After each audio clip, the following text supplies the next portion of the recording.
Welcome to another episode of the Planet Business Show. Especially right now, you are absolutely going to love the guest that we've brought on. Love her. I love her. Sherrie Sokolowski is one of the industry's premier strategic event planners, and she's got over a decade and a half of experience, which that's amazing. She's helped some of the most well-known personalities and businesses in our industry pull off many of the biggest events out there. I mean, I'm going to guess you've probably attended or at least heard of nearly all of them. Yeah. She's worked with events including Glazer Kennedy's Bar Setting Info Summit, Digital Marketers Traffic and Conversion Event, Russell Brunson's Funnel Hacker Live, just to name a few small events. She just gets around little events. So this lady's kind of a big deal. You're going to want to take notes during this episode because most recently she realized she had to find a way to help as many businesses as possible create opportunities during this global pandemic. And she is way ahead of the curve right now. Why do we say that? Because she's been strategizing what she's calling Bionic Events. So Love it. Half real life, half virtual, to create experiences that people will seek out and attend. And it really is a game changer. Total game changer. So let's welcome Sherrie to the show and find out what she knows that nearly nobody else does. Yeah, absolutely. So welcome. Thanks, Michelle and Mars. It's so great to be on with you guys. We're super excited to have you on today because this is really a hot topic right now. Yeah. Yes. And just to precursor this, because you know how you have to claim when somebody, where you're an affiliate for somebody or something like that. When if you're promoting them, in your emails and stuff. You have been listening when I talk. just to certain parts, babe. But Sherrie is actually my friend, so some of this will be a little bit colored by the fact that I love her on a personal level. But really, the list could have gone on and on and on and on and on in terms of like the events and stuff that she's spearheaded and like put on for people. She helped really develop some of the events that are sort of industry standards right now. So I'm excited to be talking about her both on a personal level and then. Actually, if I could have got any event planner on, and we know a lot of event managers, planners, coordinators, and so forth, but Sherrie is literally the best of the best, and that's the bottom line. So make sure you listen to what this lady says. All right. On that note, you can clip that out for a testimonial later. I would love to know what inspired you to get into event planning. People always love to hear, like, what was the story behind it? Oh, yeah. Well, I've got really an interesting story. When it started with my career in 2005 with Bill Glazer Kennedy Insider Circle. Yeah, when I started working for Bill, the intention wasn't to be his event planner. Oh, he hired me to be his executive assistant. And, he realized quickly that I could do so much more than that. Mm-hmm. And he treated the position as an apprentice position. So it was like the best opportunity ever for someone like myself in the corporate and nonprofit world. I kept hitting that glass ceiling of I needed to know more. I wanted to do more. I wanted to serve. Where could I do it and how? Right. And Bill opened that opportunity up for me. And I quickly learned from one of the best in the industry 15 years ago how to do events logistically with hotels.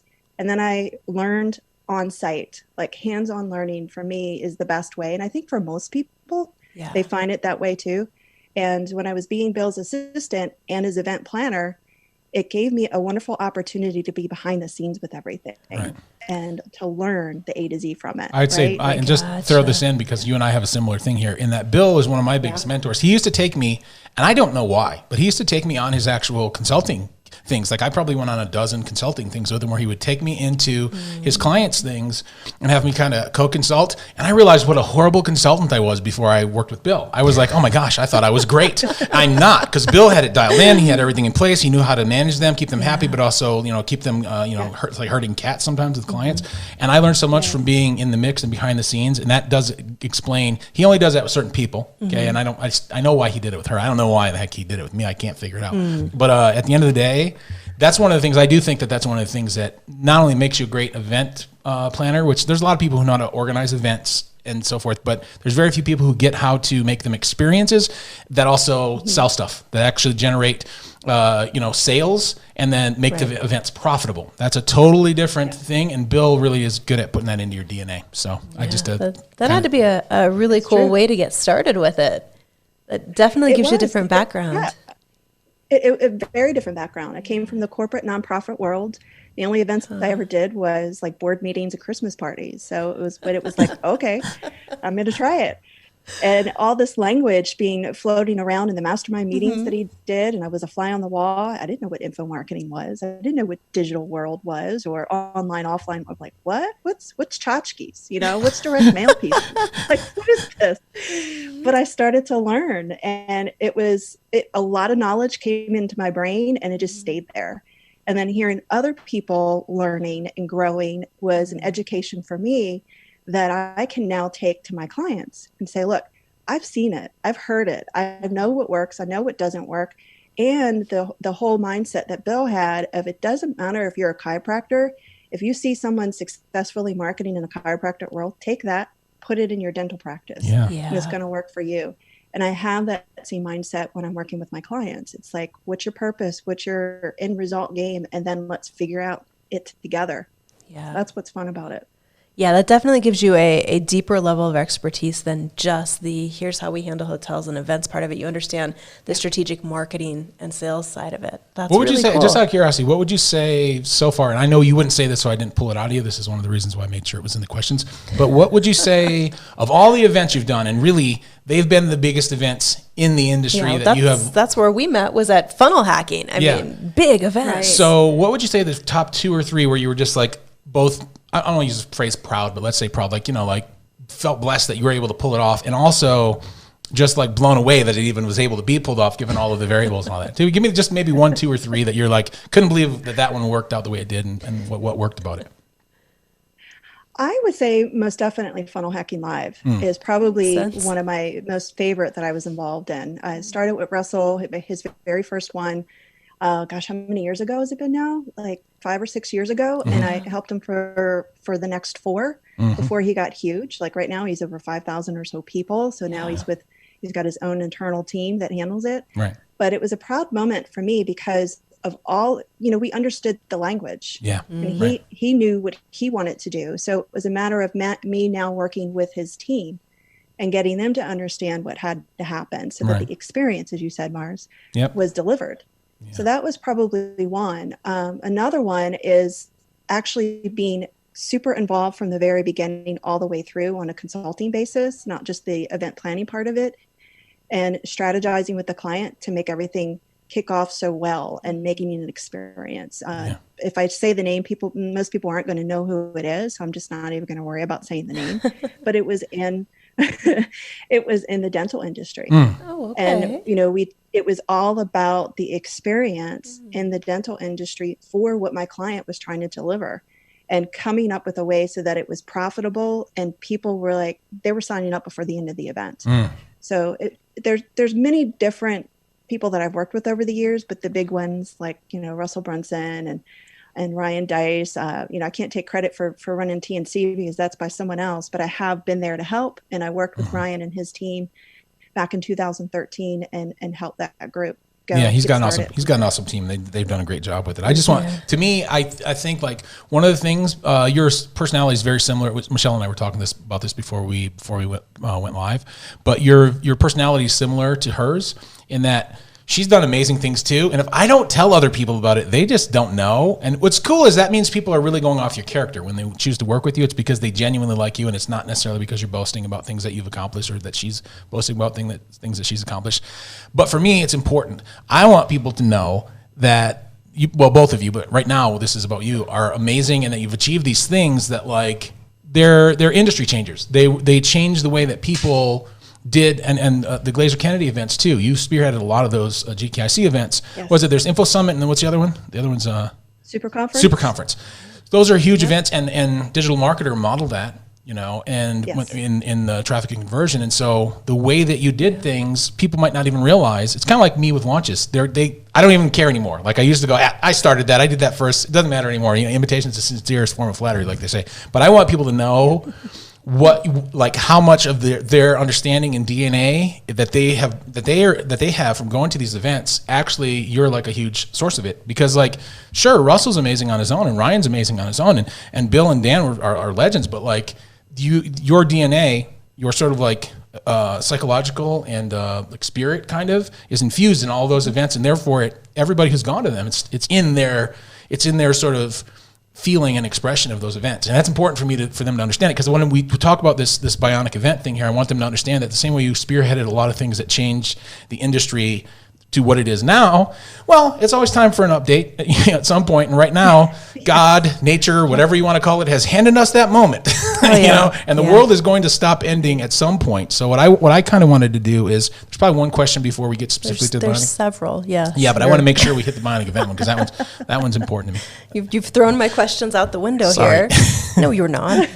All right. Try to get us back on track. So a lot of people right now are really kind of running around like Chicken Little. The sky is falling. The event industry is over. This is the death of live events. And I don't actually believe that. I don't think events are dead. I think they have to evolve, but they're not dead. So I would love to know, what do you see from behind the scenes as the status of live events in our space? It's a great question. And I'm getting it too. So many people want to know the answer, and none of us have a crystal ball. But I agree 100%. Live events are not going anywhere. They will change. They will evolve. We'll talk about what I think that looks like here in a moment. But no, they're not going anywhere. To answer the question that I think is the underlying question that people want to know is, when can I? Yeah. And my advice as a strategic planner is, don't stop planning. Take this time right now and start putting things into motion strategically. Like, how can I best give that experience that I want for my tribe, my industry, letting them know, be relevant, do your own research, find out what they need to know from you, and take that time to strategically plan it. So then when we know dates are okay and safe to book, you're going to be ready. You're going to be ahead of the curve and ahead of the game. The other flip side to that is, hotels are desperate for business. Oh, yeah. That's true. Now is the time to reach out to them if they're there, because so many of them are furloughed or very, very little limited staff, is to find out what deals you can make with them. Even if it's going back and reducing what you already have contracted in the fall or the winter or even summer, and say, look, I still want to have something, but how can we reduce How my can you work with me? Yeah. That's right. great. How can you work with me? I mean, that's what people need to be doing right now, because think about it. How stir crazy are you all going right now? Oh, everybody's feeling the same way too. Yeah, absolutely. Yeah, everybody is so stir crazy right now, and people miss the live events. Like, I think people are underestimating that, people want something to look forward to. If you tell me you're hosting an event 6 months from now, I'm going to be watching that, because like, I want to go somewhere. I want to get out of this place. Be a human being again. Yes, so I want to connect with people. So then the segue question between explain Bionic Events and this thing that you're saying right now is,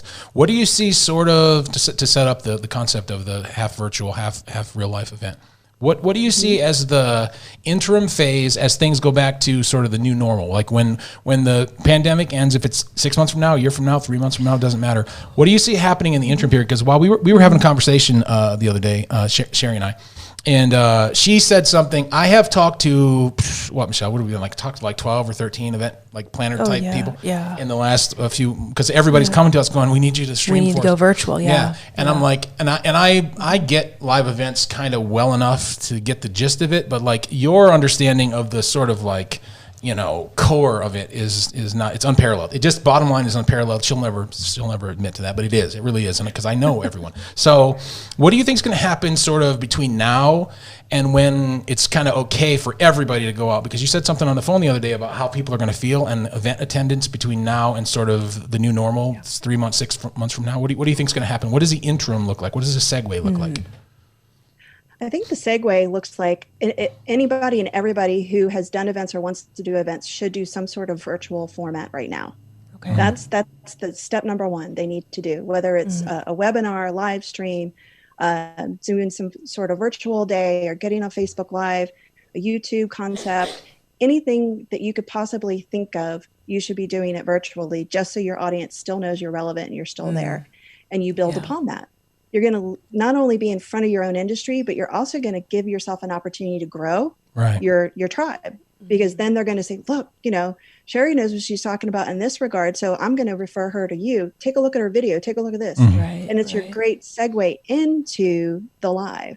And then what led us to this conversation of the Bionic event was the thing now that people are talking about is when we're allowed to go back and have live events again, what's the size look like? Right. How big are we going to be able to do it? Is Right. the social distancing going to be an issue? Yeah, and There's so certain many states will allow you to, unanswered- certain states won't. People from certain states aren't going to want to travel, et cetera. They're going to be afraid to travel. So it's Right. going to kind of happen in waves, Yeah. right? It's going to happen in waves. Yeah. And, the last thing that I would say to anybody who is trying to get their business to stay afloat and to grow and thrive in this is don't wait, because someone else is going to step in your shoes Right. and they're going to go after it. Yeah. Right. Yep. So now is the time to strategically plan it. So if your event's probably not going to be as big as you hope it to be right away.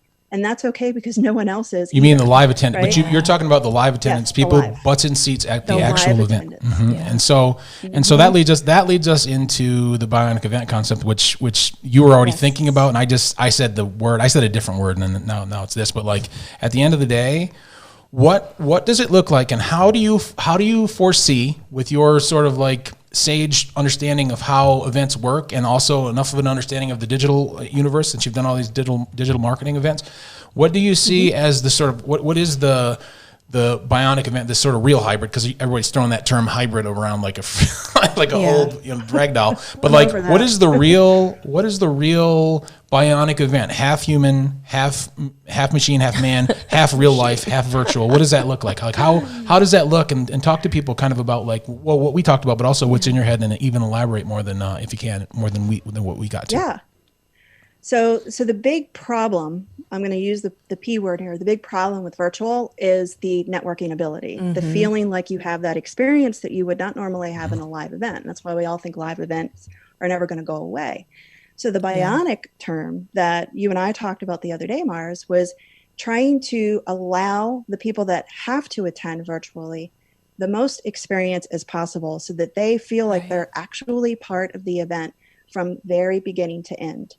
So that means that you would have to invest a little bit more, in some cases a lot more than you would anticipate, for the right video cameras and the crew to be able to do it. But you're essentially having a camera person with someone who has talent in front of the camera to guide the cameraman around and follow be that person there. Right. It's kind of like a virtual reality kind of feeling. Right? Yeah, I see it like a that. gala, like the way they handle the Academy Awards or the Grammys or something. There's there's the awards that are going on get to stage, see but then behind there's the the scenes conversations and- that are happening. They'll Behind cut to the them, scenes. and that is really how you do it. Because a lot of times when I bring a camera, because we do it all the time, where we bring cameras, we usually tap into the AV that's there, and then we stream it out, and then we set up funnels and stuff, like funnel elements for the event, and sell whatever's maybe being sold at the event. But that's usually where people want to end it. Like a lot of times they don't get the value of like having somebody actually talking to people on the breaks and following people around, going into the green room and actually talking to people and that kind of stuff.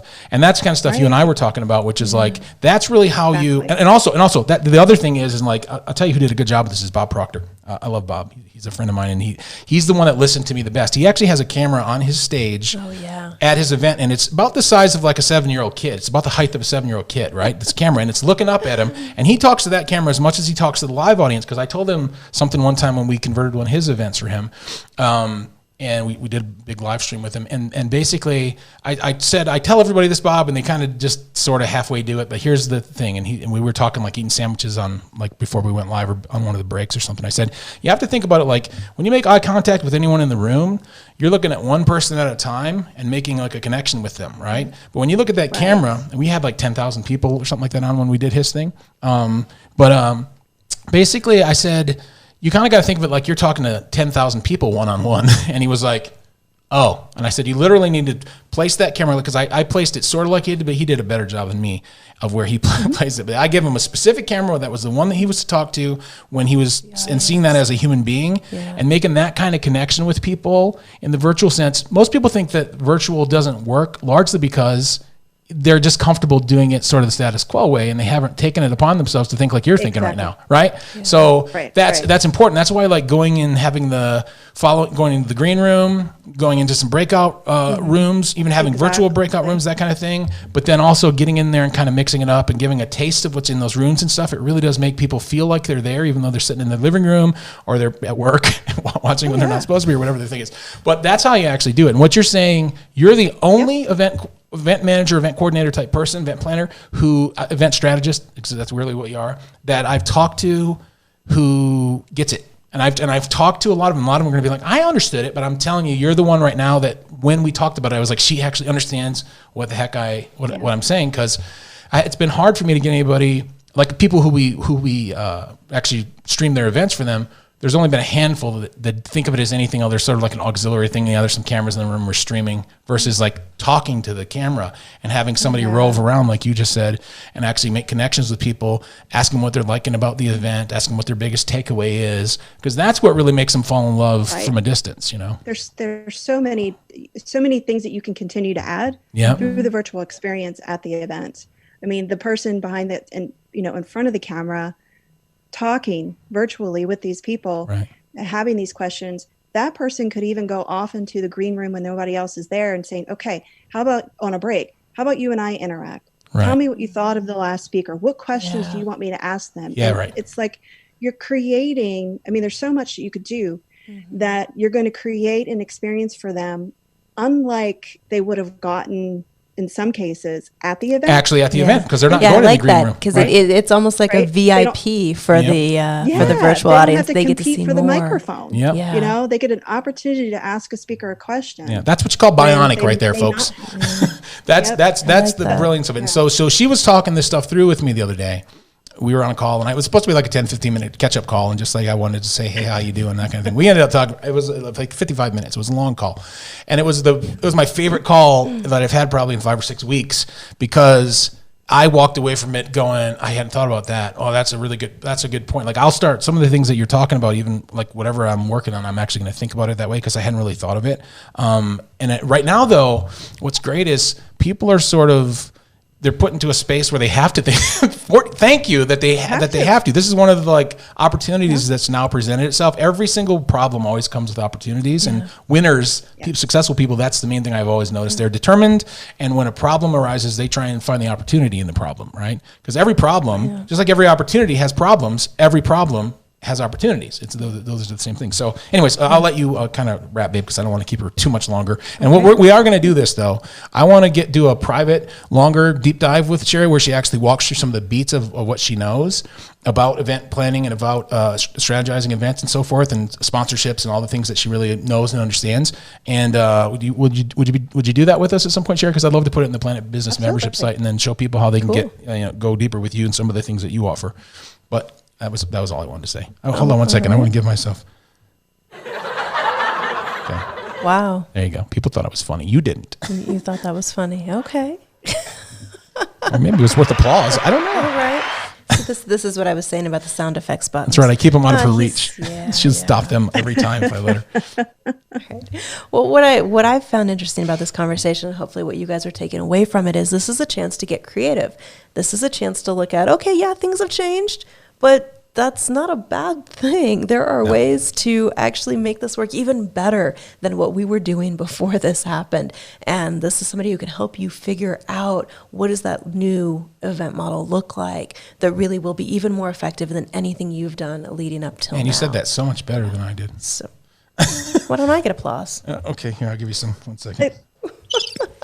Thank you. There you go. Well, what I would love to share with everybody is where they can go to find out more about you, Sherrie, connect with you if they have questions, if you're looking to strategize what you could do right now to keep that event plan that you've got, but bring in some of these elements, knowing your numbers are going to be a little different, like Sherrie said, but that doesn't mean you should cancel the event. It means you should get creative and make it work even better. I personally have seen the virtual outperform the in-room many times, probably 20% of the time we pull that off. And that's usually when I can get somebody to listen to the things that she's thinking of. Like, sales from stage can be greater virtually because there's a larger number of people. Meaning, sure, there's 1,000 people so on much and more potential. And only 200 bought, but that's still more than the 150 who bought in the room. So so it's a conversions thing. But at the end of the day, whatever link she's about to give, which I don't know what it is right now, but like, follow her and go find out how you can get in touch with her and figure out what you can do to learn from her and work with her, because like, there's nobody better. I will say, and I have a lot of event,